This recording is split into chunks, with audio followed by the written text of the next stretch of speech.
Shalom saudara dan saudari, selamat datang kembali. Pernah nggak sih kamu mikir, aku tahu kok dia begitu karena apa?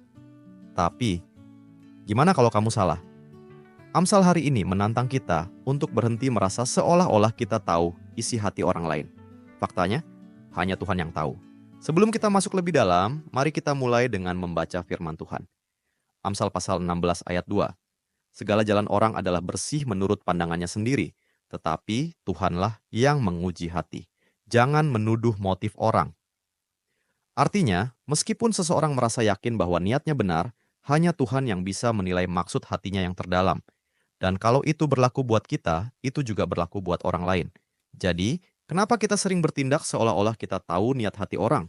Perlu diluruskan, ini bukan soal membiarkan perilaku yang salah. Matius pasal 7 ayat 1 memperingatkan kita untuk tidak menghakimi. Tapi bukan berarti kita nggak boleh menilai perbuatan. Menghakimi di sini maksudnya adalah memberikan vonis akhir. Seakan-akan kita tahu seluruh isi hati seseorang. Tapi hanya Tuhan yang punya hak itu. Seperti yang tertulis di 1 Korintus pasal 13 ayat 7. Ia menutupi segala sesuatu, percaya segala sesuatu, mengharapkan segala sesuatu, sabar menanggung segala sesuatu. Bukan berarti kita harus mudah dibohongi, tapi kita juga nggak boleh hidup dengan kecurigaan terus-menerus. Kita nggak boleh cepat-cepat menuduh orang bertindak karena iri, sombong, atau egois. Apalagi kalau kita sebenarnya nggak tahu apa-apa tentang isi hatinya. Inilah titik di mana banyak hubungan jadi rusak. Perselisihan kecil bisa jadi konflik besar kalau kita mulai merasa seolah-olah tahu persis kenapa seseorang berbuat seperti itu.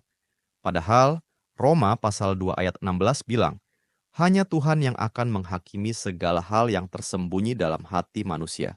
Jadi mari tetap rendah hati. Mari kita berhenti bentar dan mikir. Pernah nggak kamu salah sangka tentang maksud hati seseorang dan ternyata kamu keliru banget? Belajarlah untuk berhenti sejenak. Tanyakan, dengarkan. Dan belajarlah untuk memberi orang lain ruang dan niat baik sampai terbukti sebaliknya. Mari kita berdoa bersama. Tuhan, kami mengaku seringkali kami terlalu cepat menghakimi orang lain. Padahal hati kami sendiri pun butuh anugerah-Mu. Hanya Engkaulah hakim yang benar. Bentuk kami jadi pribadi yang bukan polos, tapi penuh kasih. Yang enggak cepat menuduh, tapi belajar percaya dan berharap dalam kasih. Amin. Terima kasih telah bergabung dalam pembelajaran Alkitab hari ini. Jika Anda merasa diberkati melalui firman ini, bagikan kepada keluarga dan teman-teman Anda. Jangan lupa untuk like video ini, tinggalkan komentar, dan subscribe channel kami agar kita dapat terus belajar dan bertumbuh bersama dalam firman Tuhan. Tuhan Yesus memberkati.